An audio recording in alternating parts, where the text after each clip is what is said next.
Goiás 2054 Centro. Fone 3222-2277. Relotec.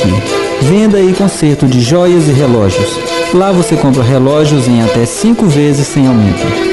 Relotec. Avenida 1º de Junho, 322, Centro, Divinópolis.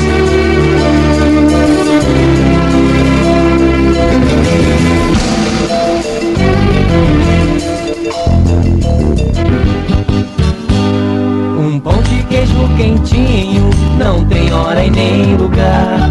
Pão de queijo Arraial de Minas, que é bom de saborear.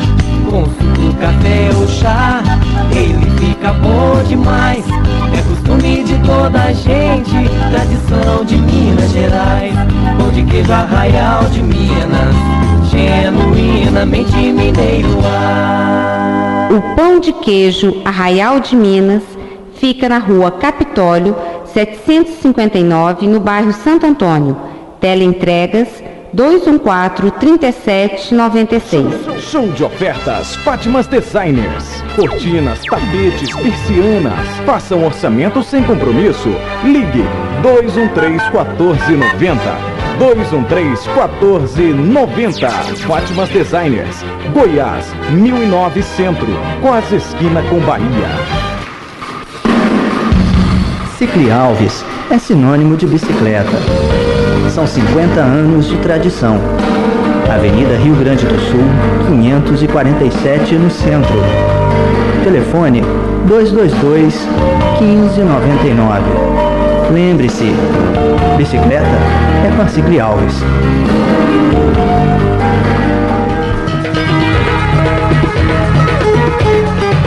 Carroceria Silva. Carrocerias e baús de alumínio. Avenida Brasileira, 39, saída para Oliveira. Fone 3212-2534.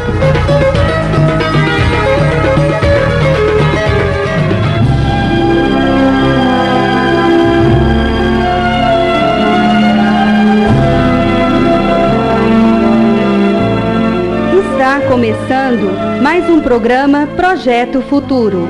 Nos reunimos uma vez mais para estudarmos a doutrina dos Espíritos. Seja bem-vindo a esta grande sala de aulas.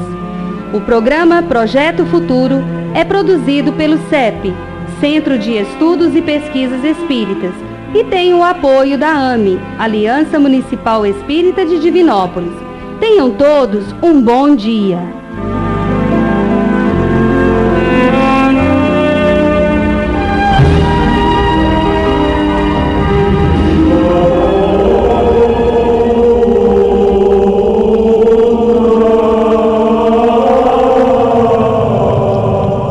Na meditação.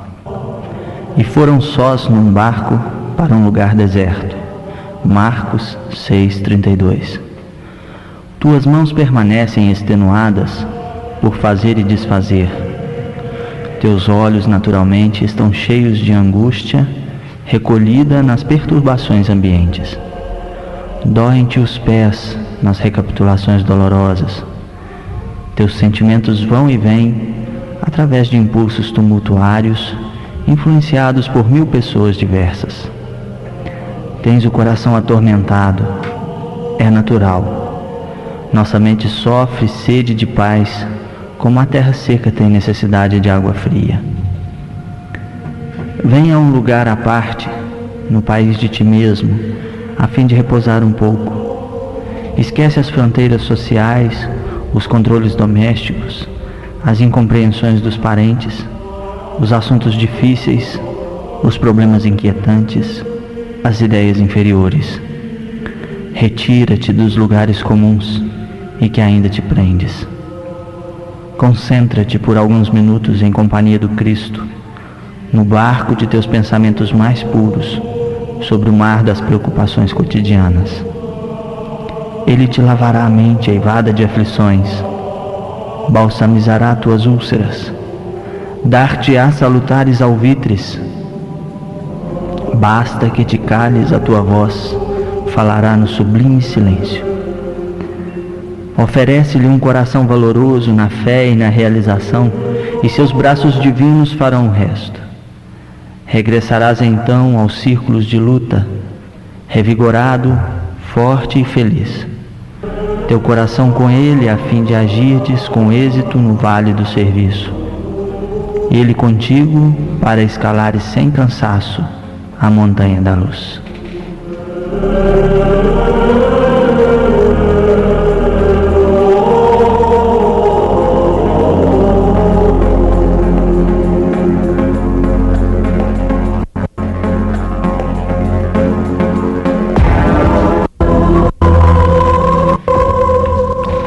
Bom dia, amigos ouvintes da Rádio Minas. É o programa Projeto Futuro, começando neste sábado. E nós vamos iniciando o nosso programa, desejando a você muita paz, muita alegria e que esse dia seja muito bom para nós todos. Hoje nós vamos estar com dois grandes trabalhadores da Seara Espírita aqui conosco, o Naim Dutra e o João Ribeiro, falando sobre dois temas muito importantes, sobre a lei de adoração e sobre o politeísmo. E no decorrer do nosso programa você vai participando conosco através dos telefones 3222-0001 e 3222-0002. A sua participação é muito importante para nós e através dela você concorre ao sorteio no final do programa de um livro e de uma revista espírita. Além disso, você dá a sua sugestão e faz as suas perguntas a respeito do tema que está sendo tratado. A Carolina terá um enorme prazer em te atender. Nós vamos dando início então ao nosso programa, começando a nossa conversa com o João Ribeiro. Bom dia, João Ribeiro. Bom dia, Eduardo. Bom dia, ouvintes da Rádio Minas, do programa Projeto Futuro. É um prazer estar aqui novamente com vocês. O prazer é nosso e nós vamos então dar início à nossa entrevista a respeito da lei de adoração. João, em que consiste essa adoração, essa lei de adoração? Veja bem, na pergunta 649 do Livro dos Espíritos, Allan Kardec e a espiritualidade, ela é muito objetiva na resposta. Coloca assim para a gente: é a elevação do pensamento a Deus. Pela adoração, a alma se aproxima dele. É uma pergunta muito simples, pequena, mas muito objetiva e direta.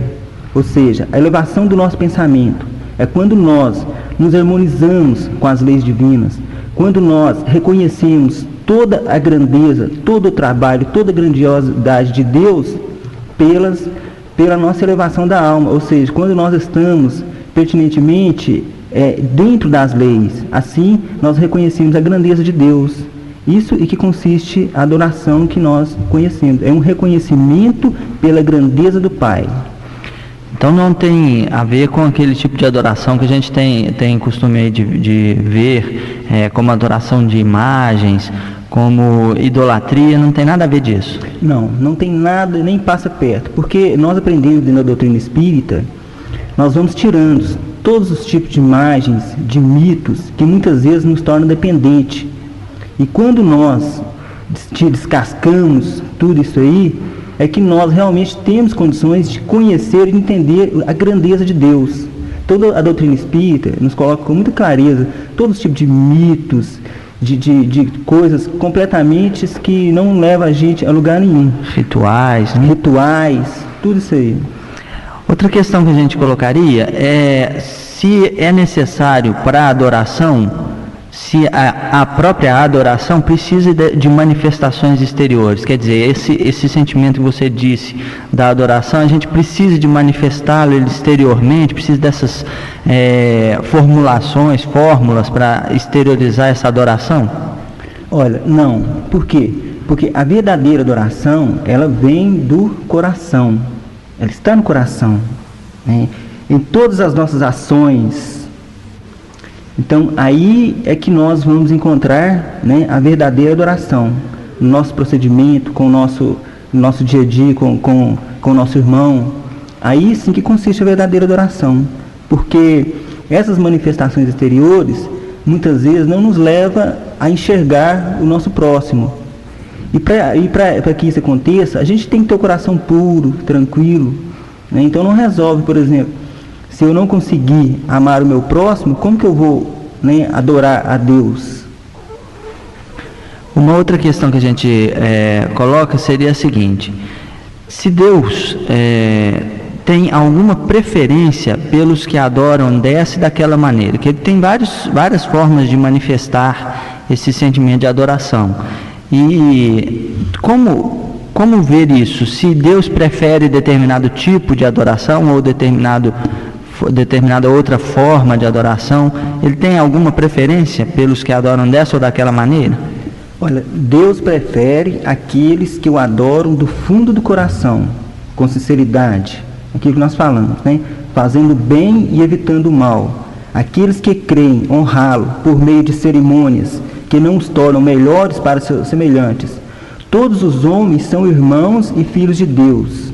Ele chama para si todos aqueles que seguem suas leis, qualquer que seja a forma sob a qual se exprimem. Aquele que não tem senão a piedade exterior é um hipócrita. Aquele em que a adoração não é senão uma afetação e em contradição com sua conduta, dá um mau exemplo. Aquele que faz profissão de adorar o Cristo e que é orgulhoso, invejoso e ciumento, que é duro e implacável com os outros ou ambicioso dos bens desse mundo, eu vos digo que a religião está sobre os lábios e não no coração. Deus, que tudo vê, dirá: este que conheceu a verdade é 100 vezes mais culpável do mal que fez do que o ignorante selvagem no deserto, e assim será tratado no dia da justiça. Se um cego ao passar vos derruba, vós excusais. Se é um homem que vê claramente, vós vos queixais e tendes razão. Não pergunteis, pois, se há uma forma de adoração mais conveniente, porque isso seria perguntar se é mais agradável a Deus ser adorado em um idioma que o outro. Eu vos digo ainda uma vez, os cânticos não chegam a ele, senão pela porta do coração. Essa é a pergunta 654 do Livro dos Espíritos, que nos clareia muito, né, essa questão. Mais uma vez, a espiritualidade coloca as coisas do fundo do nosso coração. Então, é muito importante nós trabalharmos conosco mesmo, para que possamos, assim, entrar em sintonia com Deus. E a questão, então, é muito mais interior, né? Adorar de coração do que exterior. Muito mais interior. E principalmente quando nós temos o conhecimento das leis, né? Da maneira como nós fazemos. Isso já nos traz, assim, mais responsabilidade. Então, é um caminho que quando nós conhecemos, não tem como você voltar. Ou você tem que ir, né? Ou ir. Então, você se vê diante do próprio Deus, né? No sentido assim, em harmonia com Ele, das suas leis, dos seus conhecimentos. Então, é importante o trabalho conosco mesmo. Por isso que muitas e muitas vezes a espiritualidade vai colocar a questão do coração, né? Agora, e aquele que pratica uma religião na qual ele não crê no fundo da alma, que faz isso justamente por respeito humano, para não escandalizar os que pensam de modo diferente? O que a gente pensa dessas pessoas? Que se merece censura essa prática de uma religião sem crer do fundo do coração? Olha, a intenção nisso, como em muitas outras coisas, é a regra. Aquele que não tem em vista, senão o respeito às crenças alheias, não faz mal. Ele faz melhor do que aquele que as ridiculariza, porque faltaria a caridade. Mas aquele que a pratica por interesse e por ambição é desprezível aos olhos de Deus e dos homens. Deus não pode ter por agradáveis aqueles que aparentam se humilhar diante dele apenas para atrair a aprovação dos homens. Essa pergunta também ela nos esclarece muito, né, a respeito dessa colocação. Então não há aí uma censura senão pela sua intenção, né? Se a intenção é de fazer o bem, né, ela é reconhecida. E a adoração em grupo, ela é mais preferível do que a adoração individual? Aquele grupo que se reúne para orar, para entrar nesse contato, nessa intimidade com Deus, ele é preferível essa adoração em grupo do que a adoração individual? Olha, os homens reunidos por uma comunhão de pensamentos e de sentimentos têm mais força para chamarem para si os bons espíritos. Ocorre o mesmo quando eles se reúnem para adorarem a Deus. Não acrediteis, por isso, que a adoração particular seja menos boa, porque cada um pode adorar a Deus pensando nele. Essa pergunta também nos coloca, né? Porque quando estamos em grupo, existe realmente uma harmonia muito grande, uma facilidade muito grande. Mas isso não quer dizer que nós, a sós, né, também não teremos essa condição de entrar em sintonia, em contato com as leis, né, de Deus e com a própria divindade. Então, não impede a adoração em grupo, não impede também a adoração individual, nem a individual impede a adoração em grupo. O que vale a intenção, o pensamento, né? Você pode estar onde, né? Como Jesus disse, onde estiveres, né, 1, 2 ou 3 pessoas em meu nome, né, ele coloca para nós, lá estarás entre nós. Então, isso aí esclarece muito bem isso aí. Agora, uma outra questão que a gente fica pensando: se tem algum mérito perante Deus, aquelas pessoas que consagram a vida contemplativa, uma vez que elas não fazem nenhum mal e só em Deus pensam, a vida estritamente contemplativa, reclusa, por exemplo, nos monastérios, nas casas, nesses retiros, né, retiradas do mundo, e aí, teria perante Deus algum mérito essas pessoas?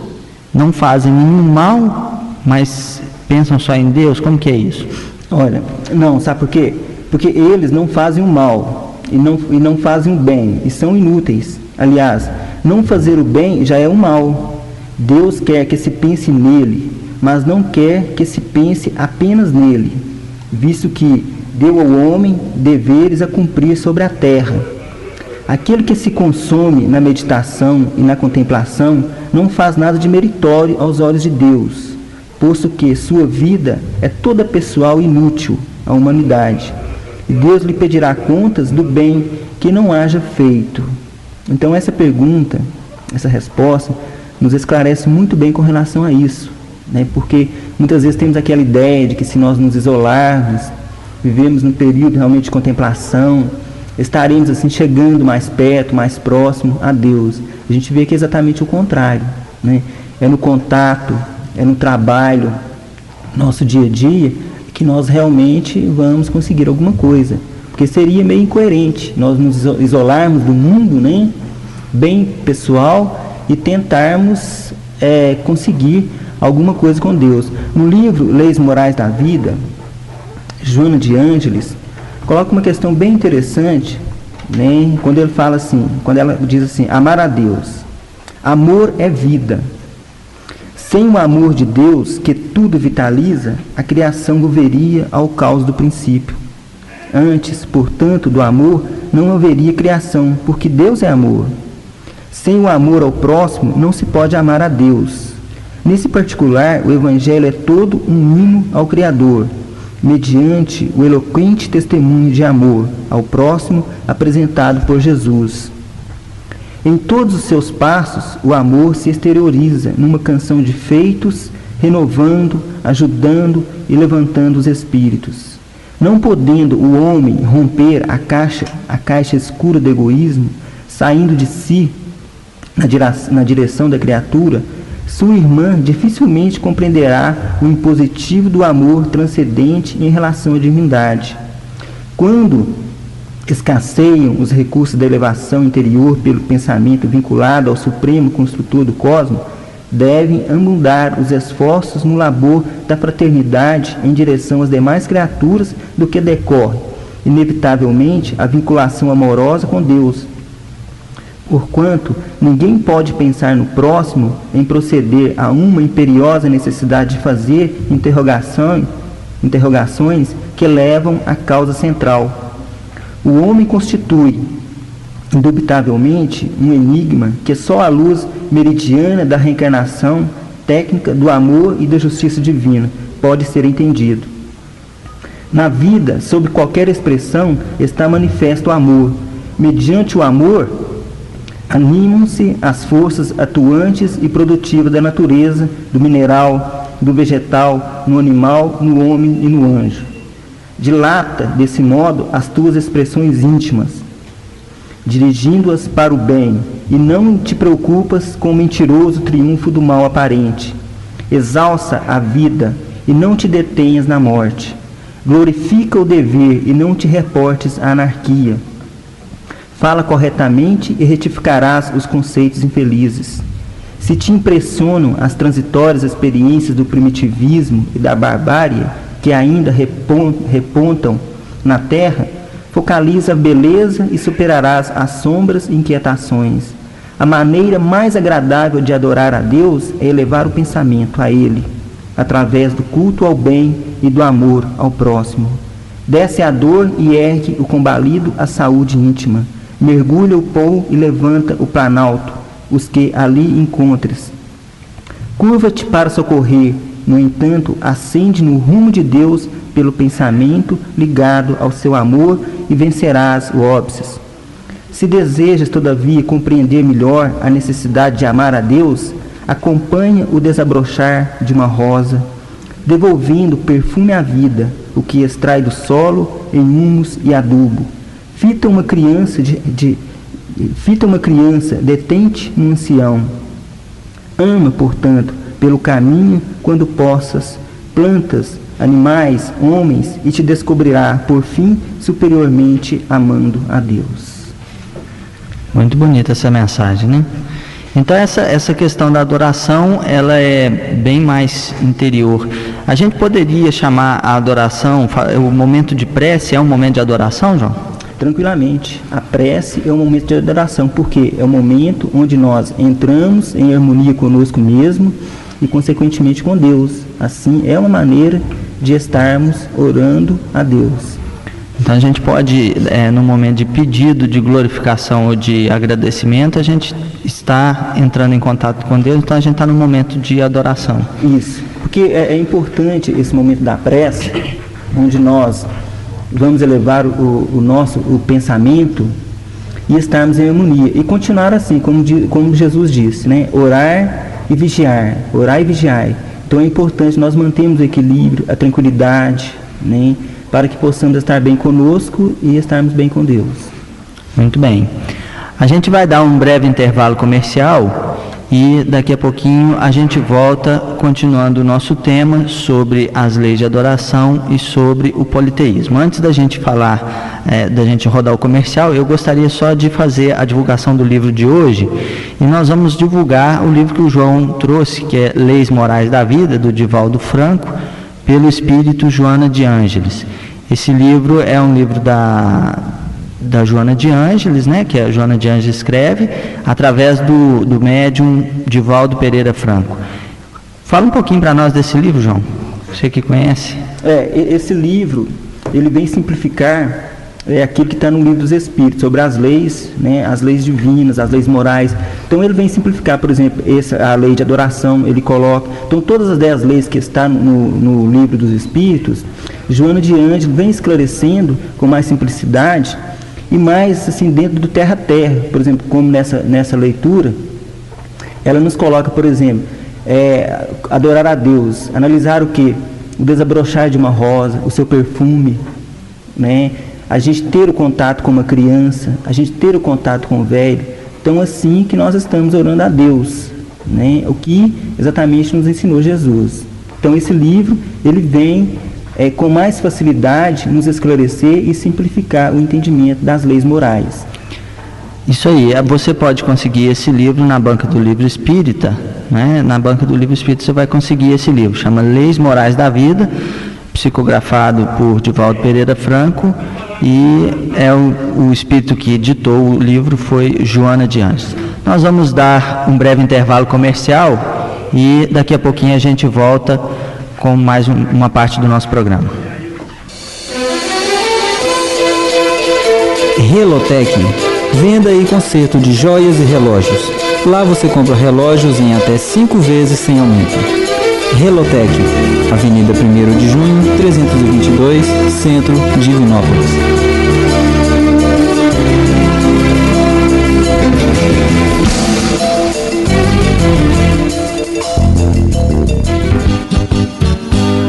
Um pão de queijo quentinho,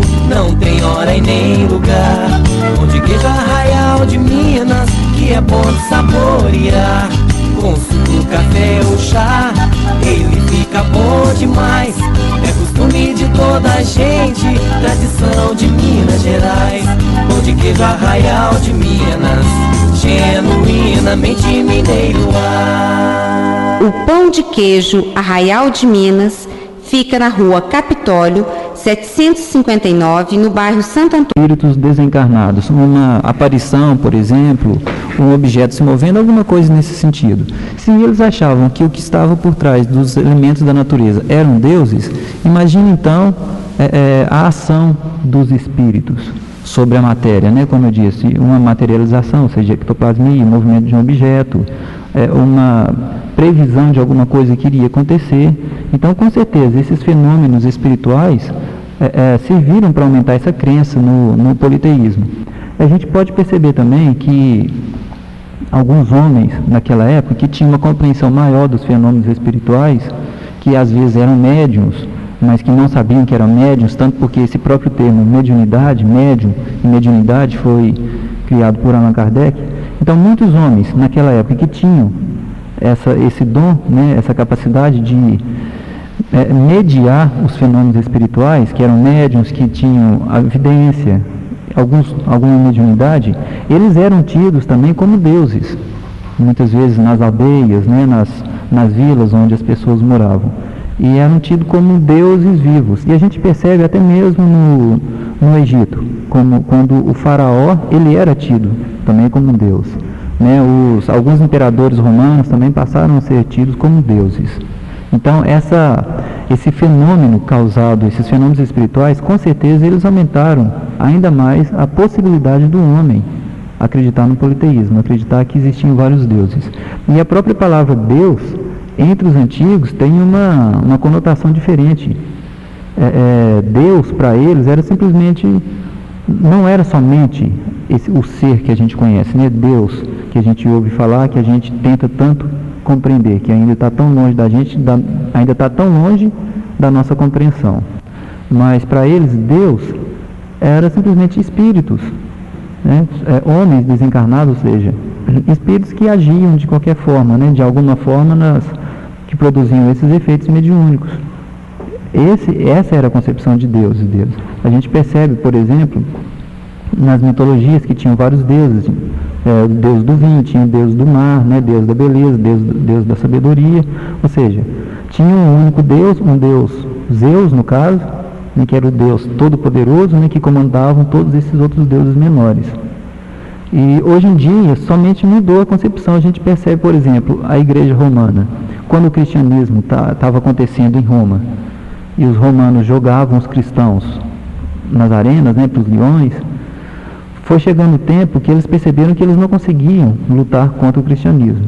Então eles tiveram que aceitar o cristianismo. Só que a sociedade daquela época estava muito apegada a essa crença politeísta, né, em vários deuses. O que eles fizeram? Ou seja, eles tinham várias estátuas dos diferentes deuses que eles aceitavam. Eles simplesmente mudaram os nomes, né? Ou seja, pararam de adorar esses deuses, os deuses do vinho, Baco, os deuses da inteligência, da sabedoria e tudo mais, e fizeram outras estátuas, mas as estátuas dos santos. Eles mudaram, na verdade, não mudaram muita coisa não, mudaram simplesmente o nome, né? Eles tinham Zeus, que era o deus principal, e vários outros deuses. E é o que existe hoje ainda, né?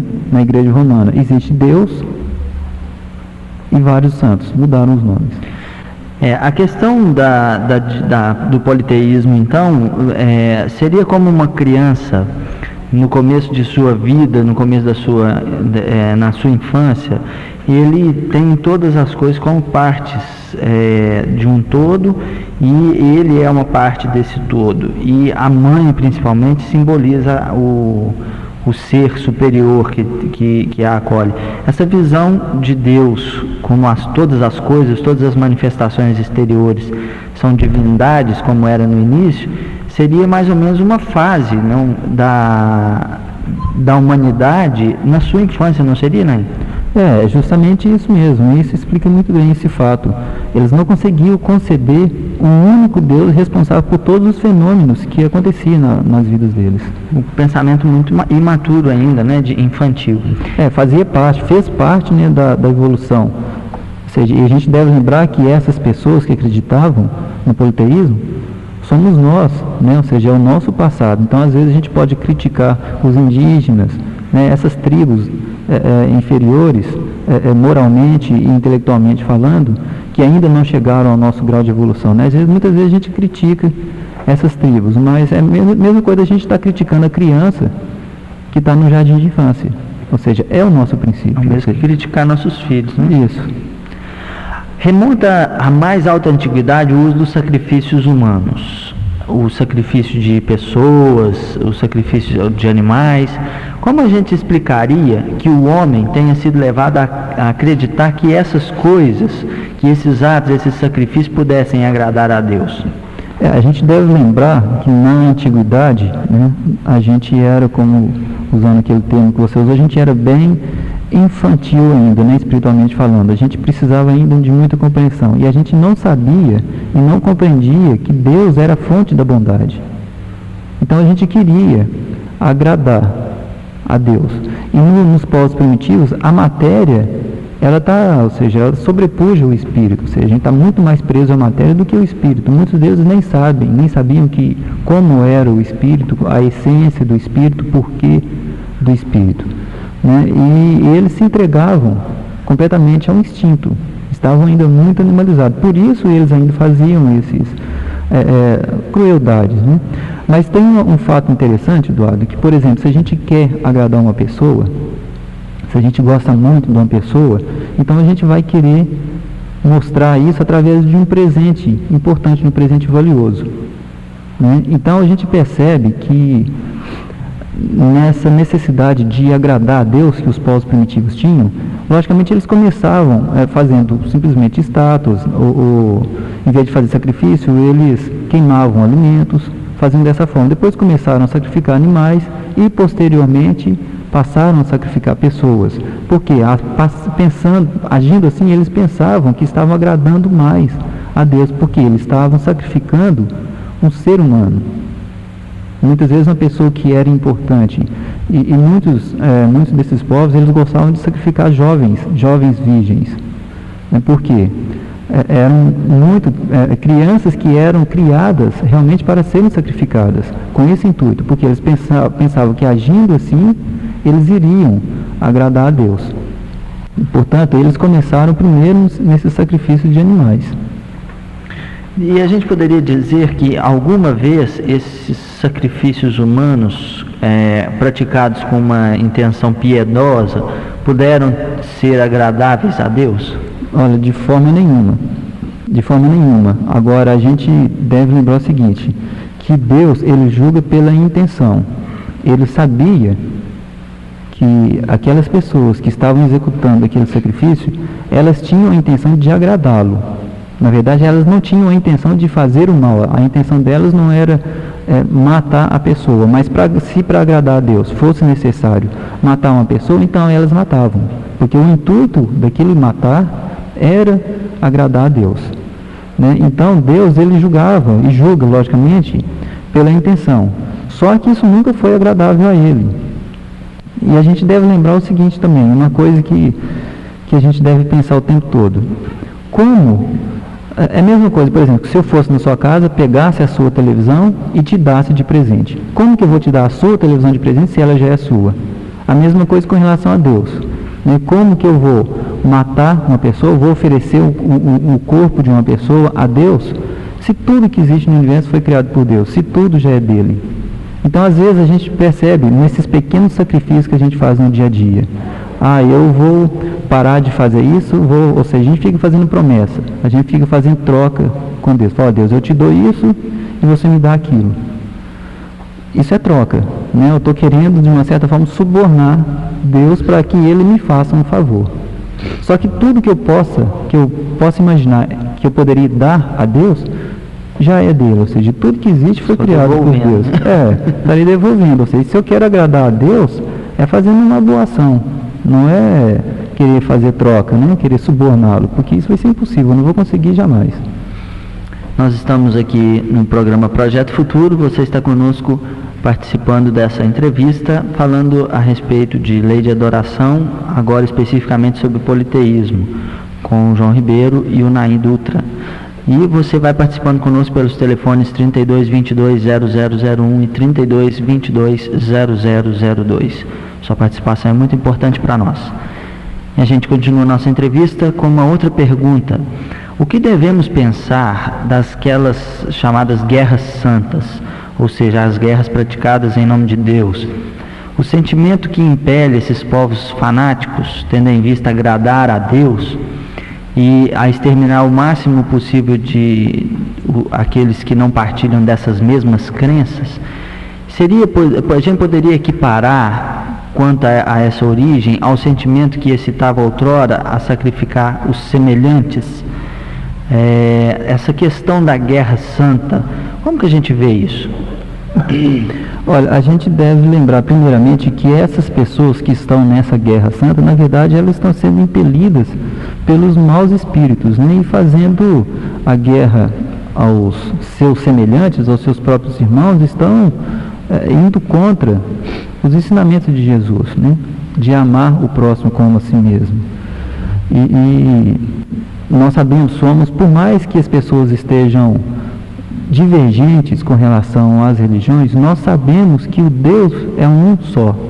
Todos nós, independente da religião, estamos querendo agradar, estamos querendo louvar, estamos querendo adorar um único Deus, ou seja, o mesmo Deus. E se nós queremos louvar o mesmo Deus, nós sabemos que somos filhos desse mesmo Deus. Se somos filhos desse mesmo Deus, é porque nós somos irmãos. Só que dificilmente a gente acaba tratando o outro como realmente o nosso irmão. E a gente percebe, guerra santa é uma incoerência muito grande, né? No caso, a gente pode lembrar, por exemplo, das cruzadas. Na época que a Igreja Romana, ela obrigava as pessoas a serem católicas também, né? A serem cristãs, deixarem de lado com relação os judeus, por exemplo, né? A Igreja Romana fez essas cruzadas para obrigar as pessoas, muitas vezes, para expulsar os árabes, os judeus dos lugares santos, que eram tidos na época, e muitas vezes obrigá-los a se tornarem cristãos também. Ou seja, como que eles iam convencer essas pessoas a serem cristãs se elas estavam usando da força? Entendeu? Ou seja, é uma incoerência muito grande. Ou seja, eu te obrigo a ser cristão. Se eu sou cristão e estou te obrigando a ser cristão, então o ser cristão, na verdade, não é uma coisa muito boa, porque embora eu sou cristão, estou usando da violência para te fazer cristão, então o cristianismo não me fez uma pessoa dócil e passiva. Era isso que eles pensavam. Então, esse obrigar a pessoa a fazer parte da nossa própria religião é uma forma de falar que aquela religião não está sendo suficiente para nos tornar pessoas boas, homens de bem. E a gente percebe também, hoje em dia, árabes e judeus, né? O mundo inteiro está vendo isso, como eles estão guerreando entre si. Para quê? Para mostrar um para o outro que a sua religião é melhor. Será que isso está sendo agradável a Deus? Eles usam esse estar sendo agradável a Deus, como desculpa para mostrar o seu orgulho, para mostrar a sua raiva, a sua vaidade, o seu egoísmo. Na verdade, essas guerras santas não têm razão de ser. A gente percebe na Europa também, na Inglaterra, entre a Inglaterra e a Irlanda, né? Que são católicos e protestantes, estão guerreando entre si. Por quê? Porque são católicos e os outros são protestantes. Porque são diferentes, ou seja, a forma que eles utilizam para louvar o mesmo Deus é diferente e eles não aceitam isso. Então, deveriam, né, as pessoas que promovem essas guerras santas, deveriam pensar um pouco mais, ser um pouco mais coerente com aquilo que elas estudam. Aí a gente cai naquela primeira questão que a gente conversou com o João, né, que é a questão da adoração ser o mais importante na adoração ser o lado do coração, ser a sua disposição interior e não o exterior, né? E aí essas brigas, essas guerras são geralmente porque o culto exterior é diferente, apesar de a intenção de adorar ser a mesma, a busca da adoração ser a mesma, né? A gente percebe que algumas pessoas, no caso igual a Igreja Católica, por exemplo, ainda precisam das estátuas de santos. Tudo bem, a gente não está querendo criticar. colocam um status de santo, ou seja, está lá louvando aquele santo, porque aquele santo seria um intermediário para você chegar até a Deus. Tudo bem, a intenção realmente é muito boa. Se a pessoa ainda precisa, continua dessa forma, lógico, né? Mas lembrar que a gente não precisa de intermediário para chegar a Deus, né? Justamente. Mesmo porque Ele está em nós, né? Nós que muitas vezes nos afastamos dessa presença divina em nós, mas Ele está sempre em nós, basta essa busca interior. Inclusive a leitura inicial, a meditação, né? Na meditação que foi feita na abertura do programa, fala isso, que basta a gente buscar mais dentro de nós do que justamente no exterior, porque tudo que está exteriorizando muito é sinal que ainda está sendo inferior, porque você depende da aprovação exterior para dizer que está certo. E essas próprias estátuas simbolizando esses santos, ou seja, esses santos são nada mais, nada menos que pessoas que tinham um intercâmbio direto com Deus. São espíritos, né? Isso, são espíritos. A gente pode perceber até na própria história de Joana d'Arc, né, que é uma santa da Igreja Católica, que ela foi queimada. Um dos motivos por ela ter sido queimada é que ela falou, pelo fato dela ter falado que ela não aceitava ninguém, nem mesmo uma igreja entre ela e Deus, porque ela tinha um contato direto com Deus, ela não precisava de um intermediário. Justamente. E a própria igreja já reconheceu que ela tinha razão, né? Agora, depois que ela já morreu. Uma outra questão que a gente gostaria de colocar é a seguinte: se não haveria um meio de tornar as oferendas mais agradáveis a Deus, consagrando essas oferendas ao amparo daqueles que não têm sequer o necessário, aí nesse caso, o sacrifício dos animais realizado com a finalidade útil não seria mais meritório que o sacrifício que não servia para nada? E ainda, não haveria algo de realmente piedoso em se consagrar aos pobres os frutos dos bens da terra que Deus nos concede? E aí, né? Olha, a gente percebe que esses sacrifícios não existem tanto mais, né? Ou seja, na sociedade, por exemplo, sacrifício de animais, isso não existe mais. Mas a gente pode sacrificar as nossas horas de lazer, né? Para ajudar as pessoas. A gente pode tirar um pouco do nosso tempo, e a gente sempre tem tempo. Por mais que a gente fale que não tem tempo, a gente tem tempo sim. A gente sempre consegue tempo para aquilo que a gente quer. Se a gente quer realmente uma coisa, a gente consegue tempo.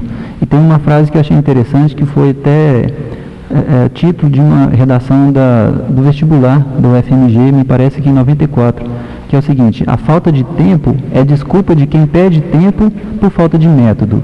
Então, se a gente não está tendo tempo para fazer o que deve ser feito, é porque a gente não tem método para arrumar o nosso tempo da forma que deveria ser arrumado, né? Para marcar um horário para fazer as coisas que devem ser feitas. Então, a gente pode sacrificar um pouco do nosso horário de lazer para ajudar as pessoas, e pode sacrificar até mesmo um pouco do nosso trabalho para ajudar as pessoas. E esse sacrifício que é o sacrifício bem visto a Deus. E sem se esquecer também que é extremamente importante a gente estar sempre em contato com Ele, diretamente com Ele, através da oração. O trabalho, né? O trabalho bem feito também é uma espécie de oração. Mas eu gostaria de saber o seguinte, né? Que o ouvinte deve pensar às vezes. Esses sacrifícios, você disse aí, não existem mais, mas existem ainda os sacrifícios, por exemplo, que a gente vê aí nas encruzilhadas, ou até rituais de magia que às vezes levam a sacrifícios humanos, que às vezes a gente vê em reportagens aí. Esse tipo de sacrifício esse tipo de prática é até muitas vezes confundido com a prática espírita. Esses sacrifícios, então, não tem nada de agradável a Deus e não são de nenhuma forma espíritas. Olha, de forma nenhuma são espíritas, né? E de forma nenhuma são agradáveis a Deus esses sacrifícios. É apenas uma troca imediatista de pessoas, né? De espíritos encarnados, pessoas que estão fazendo, no caso desses trabalhos, ou seja, fazendo troca com espíritos inferiores, que ainda estão muito apegados à materialidade, que precisam ainda daqueles favores, ou seja, então eles estão fazendo uma troca entre si. E, na verdade, ou seja, o objetivo dessa troca, se você for olhar, não é nada bom. Sempre é algo que a pessoa quer tomar do outro, algo que a pessoa quer fazer com que o outro passe, ou seja, uma dificuldade, um problema qualquer. E esses sacrifícios são sacrifícios, às vezes, de animais, às vezes até mesmo de pessoas, que a gente percebe ainda. e com certeza não são bem vistos aos olhos de Deus. E a pessoa, mais cedo ou mais tarde, irá arcar com as consequências disso. Nós estivemos conversando aqui com o João Ribeiro e com o Naim a respeito de lei de adoração e politeísmo. E nós estamos chegando ao final de mais um programa. Queremos agradecer ao João e ao Naim. Muito obrigado, João. Por nada, foi um prazer e bom dia a todos. Obrigado, Naim. Eu que agradeço, Eduardo. E nós vamos terminando. Eu queria dizer primeiro o nome dos ganhadores do livro e da revista espírita de hoje. O ganhador do livro foi Fábio Batista, do bairro Planalto. Fábio Batista, do bairro Planalto, vai pegar a sua carteira de identidade, vai até a banca do livro espírita e vai receber então o seu livro. O segundo ganhador que ganhou a revista espírita foi a Ângela Geralda Bonifácio, do bairro Dona Rosa. Ângela Geralda Bonifácio, do bairro Dona Rosa, também vai pegar sua identidade, leva até lá na banca do livro espírita e vai lá sacar sua revista. Você que ainda não sabe onde é a banca do livro espírita fica em frente ao Banco do Brasil, no quarteirão fechado da Rua São Paulo. E nós queremos agradecer a Deus, a Jesus, por nós estarmos aqui nesse programa, dizendo que no sábado que vem voltaremos com um novo tema e durante esse período falando sobre as leis morais, e você fica conosco também na semana que vem. A gente aguarda a sua presença.